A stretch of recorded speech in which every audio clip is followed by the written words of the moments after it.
Salam, axşamınız xeyir olsun. İnşallah hər birinizin göz haqqınızı halal eləyin. Bugün balıq qızartmışam. 3 dənə balıq idi, sazan balığı.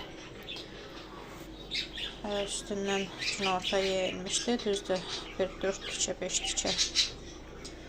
İndi axşama qızartdığımdır bu. Bir də qırmızı soğan, göy, nar, kək otu, sonra duz vurmuşdum. Sumaq vurmadım. Sumaq da gözə görə kim istəyər öz yeməyinə vurar. Zəhmət olmasa kanala abunə olmağı unutmayın. Göz haqqınızda halal edin. Abunə olun ki, videolarımın ardı gəlsin.